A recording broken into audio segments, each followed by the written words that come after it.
द्वापर युग में एक समय की बात है कि यशोदा जी ने कृष्ण से कहा, हे कृष्ण, तुम सारे संसार के उत्पन्न करता, पोषण तथा उसके संहार करता हो। आज कोई ऐसा व्रत मुझसे कहो जिसके करने से मृत्युलोक में स्त्रियां को विधवा होने का भय न रहे, तथा यह व्रत सभी मनुष्यों की मनोकामना पूर्ण करने वाला हो। श्री कृष्ण कहने लगे, हे माता, तुमने अति सुंदर प्रश्न किया है। मैं तुमसे ऐसे ही व्रत को सविस्तार कहता हूँ। सौभाग्य की प्राप्ति के लिए स्त्रियों को द्वात्रिंशत अर्थात 32 पूर्णिमाओं का व्रत करना चाहिए। इस व्रत को करने से स्त्रियों को सौभाग्य संपत्ति मिलती है। यह व्रत अचल सौभाग्य को देने वाला और भगवान शंकर के प्रति मनुष्य मात्र की भक्ति को बढ़ाने वाला है। यशोदा जी कहने लगी, है कृष्ण, सर्वप्रथम इस व्रत को मृत्युलोक में किसने किया था? इसके विषय में विस्तार पूर्वक मुझसे कहो। श्री कृष्ण जी कहने लगे कि इस भूमंडल पर एक अत्यंत प्रसिद्ध राजा चंद्रहास से पालित अनेक प्रकार के रत्नों से परिपूर्ण कातिका नाम की एक नगरी थी। वहां धनेश्वर नाम का एक ब्राह्मण था और इसकी स्त्री अति सुशील रूपवती थी। दोनों ही उस नगरी में बड़े प्रेम से साथ रहते थे। घर में धन धान्य आदि की कोई कमी नहीं थी। उनको एक बड़ा दुख था, उनके कोई संतान नहीं थी, जिस वजह से वह बहुत दुखी रहते थे। एक दिन एक बड़ा तपस्वी योगी उस नगरी में आया। वह योगी बाकी सभी घरों से भिक्षा मांगकर भोजन किया करता था, लेकिन उस ब्राह्मण के घर से भिक्षा नहीं मांगा करता था। एक दिन योगी गंगा किनारे भिक्षा मांगकर प्रेम पूर्वक खा रहा था कि धनेश्वर ने योगी को यह सब करते देख लिया। अपनी भिक्षा के अनादर से दुखी होकर धनेश्वर योगी से बोले, हे महात्मन, आप सभी घरों से भिक्षा लेते हैं, परंतु मेरे घर की भिक्षा कभी भी नहीं लेते। इसका कारण क्या है? योगी कहने लगा कि आपके धर्म हमें इस बात की आज्ञा नहीं देता है, क्योंकि अभी आप गृहस्थ जीवन में एक सुख से वंचित हैं। आपके घर संतान होने पर मैं आपके घर से भी भिक्षा स्वीकार कर लूंगा। उन्होंने कहा कि जिसे संतान नहीं है उसके घर से भिक्षा लेने से मेरे भी पतित हो जाने का भय है। धनेश्वर यह सब बात सुनकर बहुत दुखी हुआ और हाथ जोड़कर योगी के पैरों पर गिर पड़ा तथा दुखी मन से कहने लगा कि आप मुझे संतान प्राप्ति के उपाय बताए। आप सर्वज्ञ है, मुझ पर अवश्य ही यह कृपा कीजिए। धन की मेरे घर में कोई कमी नहीं है, लेकिन मैं संतान न होने के कारण अत्यंत दुखी हूँ। आप मेरे इस दुख का हरण कीजिए। यह सुनकर योगी कहने लगा, तुम चंडी की आराधना करो। घर पहुंचकर उन्होंने यह सारी बात अपनी पत्नी को बताई और खुद वन में चला गया। वन में पहुंचकर उसने चंडी की आराधना की और उपवास किया।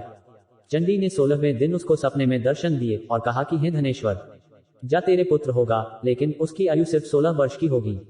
16 वर्ष की आयु में ही उसकी मृत्यु हो जाएगी। अगर तुम दोनों स्त्री और पुरुष 32 पूर्णिमाओं का व्रत करोगे तो यह दीर्घायु हो जाएगा।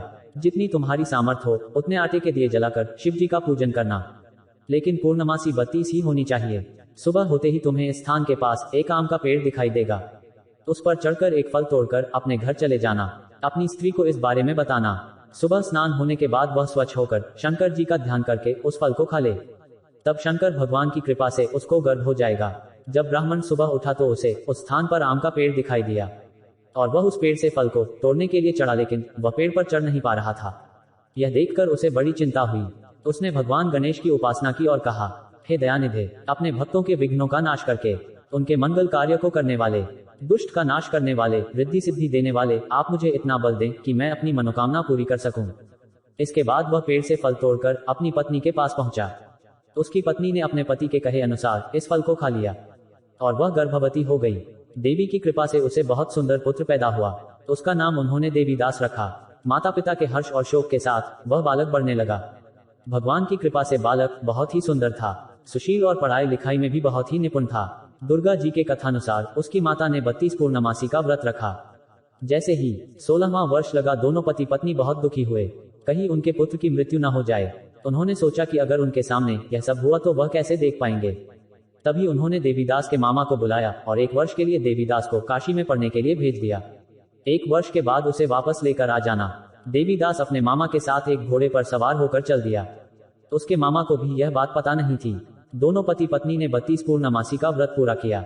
दूसरी तरफ मामा और भांजा दोनों रात गुजारने के लिए रास्ते में एक गांव में रुके। उस दिन उस गांव में ब्राह्मण की कन्या का विवाह होने वाला था। जिस धर्मशाला में वर और बारात के बाकी लोग रुके हुए थे, उसी धर्मशाला में देवीदास और उसका मामा ठहर गए। उधर कन्या को तेल आदि चढ़ने के बाद जब लग्न का समय आया तो वर की तबीयत खराब हो गई। वर के पिता ने अपने परिवार वालों से विचार विमर्श करके कहा कि यह देवीदास मेरे पुत्र जैसा ही है, मैं इसके साथ लगन करा दूं और बाद में बाकी सारे काम मेरे बेटे के साथ पूरे हो जाएंगे।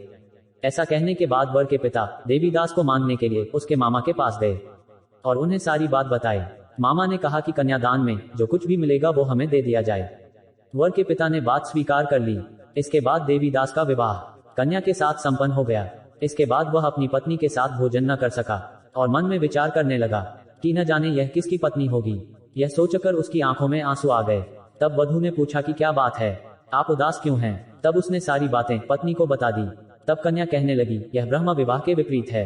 आप ही मेरे पति हैं, मैं आपकी ही पत्नी रहूंगी, किसी अन्य की कभी नहीं। तब देवीदास ने कहा, ऐसा मत करिए क्योंकि मेरी आयु बहुत कम है, मेरे बाद आपका क्या होगा?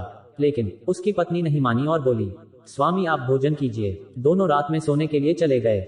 सुबह देवीदास ने पत्नी को 4 नगों से जड़ी एक अंगूठी दी और एक रुमाल दिया और बोला कि हे प्रिय, इसे लो और संकेत समझकर स्थिर चित हो जाओ। मेरे मरण और जीवन जानने के लिए एक पुष्प वाटिका बना लो, उसमें सुगंधी वाली एक नव मल्लिका लगा लो, उसको प्रतिदिन जल से सींचा करें और आनंद के साथ खेलो कूदो।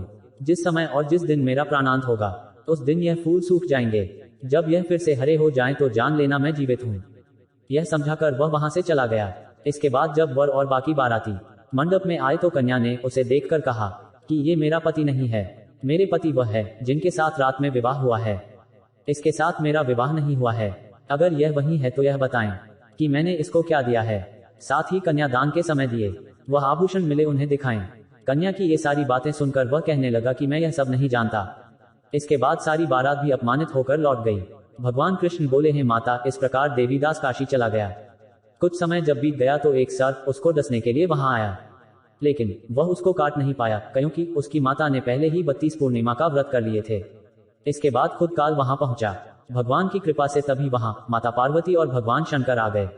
देवीदास को मूर्छित दशा में देखकर माता पार्वती ने भगवान शिव से प्रार्थना की कि महाराज, इस बालक की माता ने पहले ही 32 पूर्णिमा के व्रत कर लिए हैं, आप इसको प्राण दान दे।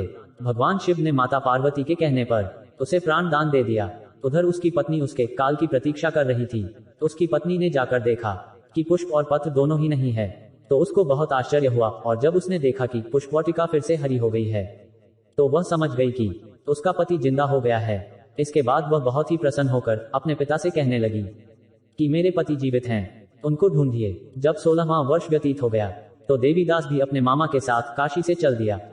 इधर उसकी पत्नी के परिवार वाले उन्हें ढूंढने के लिए जा ही रहे थे कि उन्होंने देखा कि देवीदास और उसका मामा उधर ही आ रहे थे। उसको देखकर उनके ससुर बहुत प्रसन्न हुए और उसे अपने घर ले आए। वहां सारे लोग इकट्ठा हो गए और कन्या ने भी उसे पहचान लिया। देवीदास इसके बाद अपनी पत्नी और मामा को लेकर वहां से चल दिया। उसके ससुर ने भी उसे बहुत धन दहेज दिया।